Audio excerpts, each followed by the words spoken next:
ये सारा एक तो पाकिस्तान टीम ना हो गई, जोकरों का घर हो गया, क्योंकि सवाल इतने करते हैं ना ये लोग। खुद सोचो, अब पाकिस्तान टीम का ओडीआई स्क्वाड अनाउंस नहीं हुआ अभी तक, यानी कि आज से क्या कोई 22 तारीख है ना, 12 दिन बाद मैच है, जस्ट 12 डेज बाद ऑस्ट्रेलिया के खिलाफ पाकिस्तान की सीरीज है जो कि 4 नवंबर से शुरू हो रही है। आज 22 अक्टूबर है। मुझे नहीं समझ आ रहा है कि ये कब मैच से आधा घंटा पहले अपना स्क्वाड अनाउंस करेंगे, कब करेंगे। और जी मसले आ रहे हैं स्क्वाड में, कभी आमिर कह रहा है मैंने खेलना, कभी फखर कह रहा है मैंने खेलना, कभी बबरो कहती है मैंने खेलना, कभी रिजवान कहता है मैंने कप्तानी लेनी, और तुम लोगों ने मजाक बना दिया पाकिस्तान टीम का।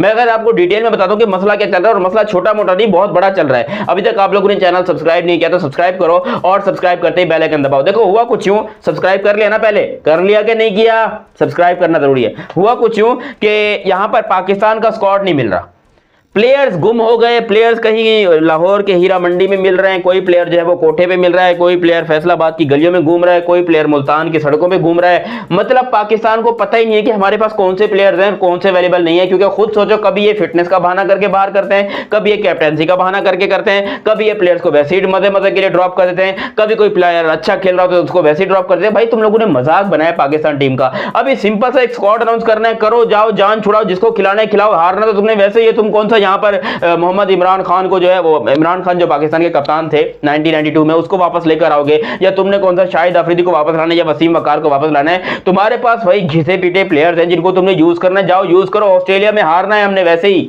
मैं एज अ पाकिस्तानी आपको ये बात कर रहा हूं कि भाई ऑस्ट्रेलिया में पाकिस्तान के जीतने के चांसेस 0/0 है।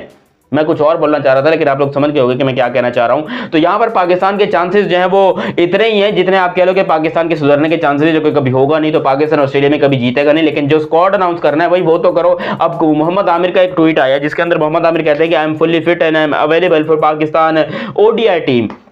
I'll put my name in selection and selectors have to decide that I'll play or not. भाई मैं एक बात बताऊं, मोहम्मद आमिर 4 साल नहीं, टोटल 4 बोल रहा हूं, 9 साल बंदे ने अपने करियर के 9 साल बर्बाद किए हैं। 4 साल इसलिए रिटायरमेंट के चक्कर में, और 5 साल इसके ऊपर बैन रहा था। अबे भाई तेरे को पाकिस्तान से खेलना नहीं खेलना, सीधा सीधा अपना दिमाग बता दे, खुद बताओ। ये जो पाकिस्तान का भी जो कमेटी बनी हुई है, जो सिलेक्शन कमेटी ये सब कुछ बनी हुई है, क्या इनको चाहिए कि मोहम्मद आमिर को जो है सिलेक्ट करें? अब दूसरी तरफ हम ये सोचते हैं कि भाई नहीं, इसने तो रिश्वत ली थी, इसको सिलेक्ट नहीं करते, तो हमारे पास बाकी वो बच्चे कुछ कौन है, वो शाहीन अफरीदी, हारिस वो हारिस टेपिया और नसीम शाह, तो इनको खिलाओगे? अभी इनके तो वैसे ही घंटे लगे पड़े हैं। मतलब ऑस्ट्रेलियन कंडीशन में आपको पेसर ज्यादा हेल्प देते हैं, लेकिन पाकिस्तान के पेसर जो है वो बिल्कुल है ही नहीं, सारे नल्ले हो गए, सारे सबकी शादियां हो गई, सारे बर्बाद हो गए। और नसीम शाह बेचारा, उसकी शादी वादी नहीं हुई, लेकिन यकीन करो वो बेचारा जो है अपनी बाथरूम में मेहनत कर करके जो है वो जाया हो गया। और मुझे नहीं समझ आ रहा कि भाई ये कब क्या करना क्या चाहते हैं पाकिस्तान वाले। अबे यार सिंपल सी बात है, स्क्वाड अनाउंस करो। देखो मैं तुम्हें एक मोटा मोटा स्क्वाड बताओ ना, मेरी नजर में क्या है, सीधा सीधा फखर जमान को ले लो। अब ये कह रहे हैं कि नहीं जी हम फखर जमान को नहीं लेंगे क्योंकि उसने जो है वो बाबर के अहमियत में या बाबर के उसमें ट्वीट किया था, तो हम उसको, तो बंदा अपना मुंह बंद कर रहा है, अपना ट्विटर अकाउंट डिलीट कर दे, टिकटॉक भी ना चलाए, इंस्टाग्राम पे सोफिया अंसारी की वीडियो ना देखे बंदा है, बंदा जो है वो कुछ अजीबो गरीब सी चीजें ना देखे। तो समझते क्या हो, मुझे खुद बताओ।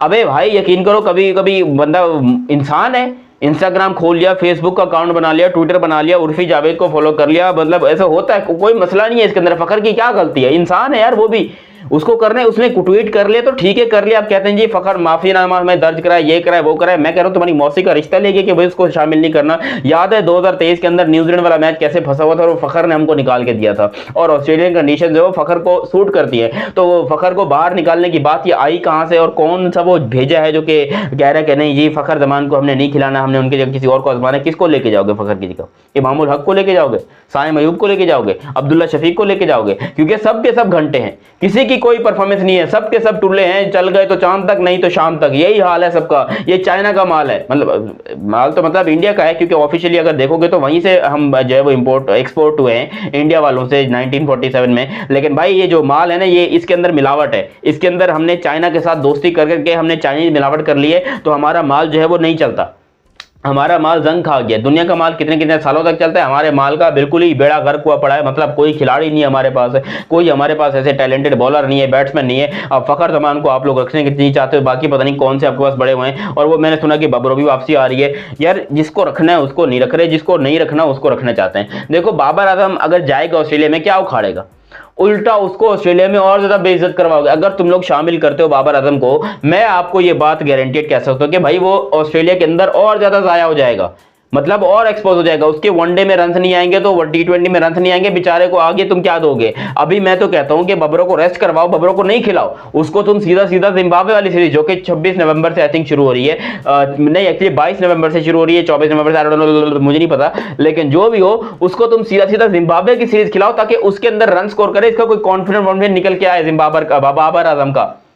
बहुत बड़ा खिलाड़ी है भाई, बहुत बड़ा खिलाड़ी है पाकिस्तान का, ओनली जिम्बाब्वे एंड नेपाल के खिलाफ। बाकी टीमों को छोड़ दो, आप लोग बाकी टीमों को छोड़ दो कि बाबर ये करेगा, बाबर वो करेगा, बाबर कुछ नहीं करेगा। बाबर ने जो करना था उसने कर लिया, उसकी सारी क्रिकेट खत्म हो गई है। अब उसको खामखा में ऑस्ट्रेलिया में ले जाकर तुम जलील करवाना चाहते हो, वहां पर उसकी ऐसी की तैसी करवाना चाहते हो कि नहीं जी हमने इसको ऑस्ट्रेलियन कंडीशंस में आजमाना है। अबे तुम ऑस्ट्रेलिया में आजमा लो, चाइना में आजमा लो, या पपुआ न्यू गिनी में आजमा लो, वो बंदा फेल हो रहा है, उसको सिर्फ जिम्बाब्वे पसंद है, उसको जिम्बाब्वे के खिलाफ सेंचुरीज करना पसंद है। बंदे का 110 का एवरेज है जिम्बाब्वे के खिलाफ, तुमको ये बता दूं मैं, 110 का एवरेज किसी का है नहीं है ना, जाहिर सी बात है, जो बंदा जहां से बिलोंग करेगा वही का एवरेज होएगा। और जिम्बाब्वे वालों के तो इतने बड़े बड़े होते हैं विकेटें, रन्स, बल्ले, तो उनसे भी थोड़ा बचना पड़ेगा। बहुत ज्यादा जो है बाबर आजम को तकलीफ होगी अगर बाबर जिम्बाब्वे ऐसे चला गया तो, ऑस्ट्रेलिया के खिलाफ खासतौर पर तकलीफ उठाकर, क्योंकि ऑस्ट्रेलिया वाले जो है वो बिल्कुल मूड में, वो फुल्ली गर्म बैठे हैं। अभी रिसेंटली जो है वो ट्रेविस हेड, शुक्र है कि उस स्क्वाड के अंदर नहीं है, ऑस्ट्रेलिया के अंदर भाई बड़े बड़ा शुक्र ट्रेविस हेड का, ऑस्ट्रेलिया ने स्क्वाड अनाउंस किया, उसके अंदर ट्रेविस हेड को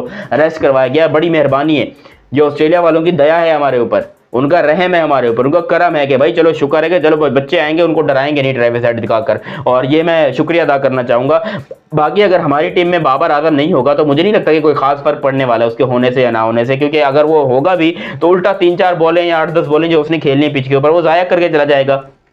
इससे अच्छा किसी नए लड़के को मौका दो, ले आओ साहिबजादा फरहान को, ले आओ पाकिस्तान के कामरान गुलाम को, जो जिसने अभी इंग्लैंड के खिलाफ टेस्ट क्रिकेट में जो है सेंचुरी की है, उसको ले आओ। नहीं लेके आएंगे, उसको बाहर बिठाएंगे क्योंकि बबरों को खिलाना है। बाकी आपके मिडिल ऑर्डर की तो खैर दुनिया का सबसे जलील और घटिया तरीन मिडिल ऑर्डर पाकिस्तान के पास है। आपके पास शबेराती लिपस्टिक मोहम्मद रिजवान है, आपके पास पता नहीं मिडिल ऑर्डर में कौन सा इफ्तिखार अहमद पड़ा हुआ है, आपके पास मिडिल ऑर्डर में जो है वो शान मसूद है, कौन है मिडिल ऑर्डर, मेरे को नहीं पता भाई। वो पाकिस्तान का मिडिल ऑर्डर यकीन करो इतना फारिग तरीन मिडिल ऑर्डर है कि हमारी क्रिकेट का वो सत्यानाश है। ना हमारे पास बॉलर्स पड़े हैं, ना हमारे पास मिडिल ऑर्डर है, ना हमारे पास बैट्समैन है, लेकिन किस बात की हम इतनी तड़ियां दिखाते हैं कि पाकिस्तान के पास बड़ी जबरदस्त क्रिकेट टीम है, पाकिस्तान ने तो रिकॉर्ड्स बना दिए, ये कर दिया वो कर दिया। अपना दिमाग का थोड़ा सा इलाज कराओ, क्योंकि पाकिस्तान क्रिकेट टीम जो है वो बिल्कुल बर्बाद हो चुकी है, तबाह हो चुकी है, इनका कोई फ्यूचर नहीं है, इनको क्रिकेट में कुछ नहीं करना। ये अपनी बेस्ट क्रिकेट खेल चुके हैं और आज से 10 साल पहले खेल चुके हैं। तो जितने भी पाकिस्तान, तुम फखर को शामिल करो, तुम मोहम्मद आमिर को शामिल करो, तुम बाबर आजम को शामिल करो, हारना तुमने वैसे ही है। यही बात मुझे पहुंचानी थी आप लोग तक कि भाई ये बाबर आजम जो है ना कि पाकिस्तान को इतना बर्बाद करने में इसी का सबसे बड़ा हाथ है, तो इसको तो बाहर निकालो। और बाकी फखर और आमिर का आप लोग देख लो, अगर शामिल करोगे तो अच्छी बात है, नहीं करोगे तो घंटा फर्क नहीं पड़ने वाला। ऑन अ सीरियस नोट, मैं कोई इतना बड़ा फैन नहीं हूं मोहम्मद आमिर या बाबर आजम या फिर फखर जमान का, लेकिन बात बड़ी क्लियर करनी थी कि जो करना है करो। मेरे पास इतना टाइम नहीं है कि मैं साला तुम लोग के बार बार तुम लोग का नाम लूं, ये करूं वो करूं वगैरह वगैरह। बाकी अभी तक जिसने चैनल सब्सक्राइब नहीं किया वो सब्सक्राइब कर ले और बेल आइकन दबा के रख ले। मिलते हैं अगले वीडियो में, तब तक के लिए आप मुझे दीजिए इजाजत। अल्लाह हाफिज एंड लव यू हो गया।